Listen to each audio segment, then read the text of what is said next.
పొరపాటున కూడా ఈ 5 ప్రదేశాల్లో ఇంటిని నిర్మించవద్దు. జీవితంలో కష్టాలు తప్పవంటున్న చాణక్య. కొత్త ఇల్లు కొనడానికి లేదా కట్టుకోవడానికి రెడీ అవుతున్నట్లు అయితే ఆచార్య చాణక్యుడు చెప్పిన ఈ 5 విషయాలను దృష్టిలో పెట్టుకోండి. తద్వారా మీరు మీ భవిష్యత్తులో సమస్యలను ఎదుర్కోవాల్సిన అవసరం ఏర్పడదు. ఎందుకంటే ఇంటిని నిర్మించుకునే సమయంలో తెలిసి తెలియక తప్పులు చేస్తే జీవితంలో ఎన్నో సమస్యలను ఎదుర్కోవాల్సి వస్తుంది. ముఖ్యంగా ఆర్థిక పరిస్థితి సరిగా లేనట్లు అయితే అనేక రకాల ఇబ్బందులు ఎదుర్కోవాల్సి వస్తుంది. అందువల్ల ఇంటిని ఎల్లప్పుడూ అలాంటి సమస్యలు తలెత్తని ప్రదేశంలో నిర్మించుకోండి. సొంత ఇల్లు అనేది పేద గొప్ప అనే తేడా లేకుండా ప్రతి ఒక్కరూ కనే కల. తమ ఆర్థిక శక్తి కొలది ఇంటిని నిర్మించుకుంటారు. పొదరిల్లు అయినా పాలెస్ అయినా సొంత ఇంటిలో జీవిస్తే వచ్చే ఆనందం వేరు అని అంటారు. అయితే మీరు కూడా కొత్త ఇల్లు కొనడానికి లేదా కట్టుకోవడానికి రెడీ అవుతున్నట్లు అయితే ఆచార్య చాణక్యుడు చెప్పిన ఈ 5 విషయాలను దృష్టిలో పెట్టుకోండి. తద్వారా మీరు మీ భవిష్యత్తులో సమస్యలను ఎదుర్కోవాల్సిన అవసరం ఏర్పడదు.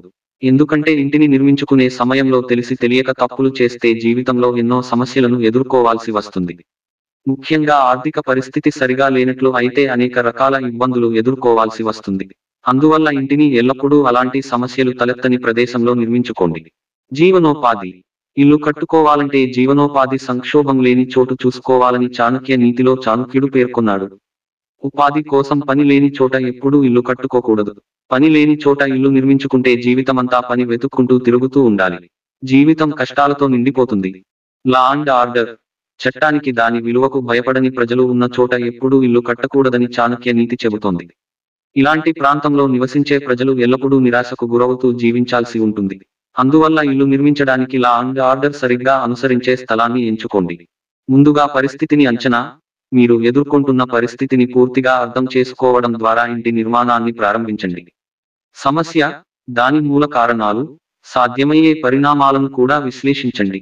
స్పష్టమైన అవగాహన సమస్యను ఎదుర్కోవటానికి సమర్థవంతమైన వ్యూహాలను అభివృద్ధి చేయడానికి వీలు అవుతుంది. దయ. ఆధ్యాత్మిక చింతన. ఇల్లు కట్టుకునేటప్పుడు దయ. ధార్మిక వ్యక్తులు నివసించే స్థలాన్ని ఎంచుకోవాలని చాణక్య నీతి చెబుతోంది. అటువంటి ప్రదేశంలో నివసించడం వలన అదే అనుభూతి మీలో ఉంటుంది. నిజాయితీ. నైతికత. ఎన్ని కష్టాలు, నష్టాలు ఎదురైనా, ఎటువంటి ప్రయత్నాలు చేయాల్సి వచ్చినా నిజాయితీ, నైతికతను కాపాడుకోవడం అత్యంత ముఖ్యమని, వాటి ప్రాముఖ్యతను చాణక్యుడు నొక్కి చెప్పాడు. నైతిక విలువలను కాపాడుకోండి, నిజాయితీగా ఉండండి, చిత్తశుద్ధితో వ్యవహరించండి. విజయవంతమైన కెరీర్లో విశ్వాసం, మంచి పేరు అమూల్యమైన ఆస్తులని పేర్కొన్నాడు.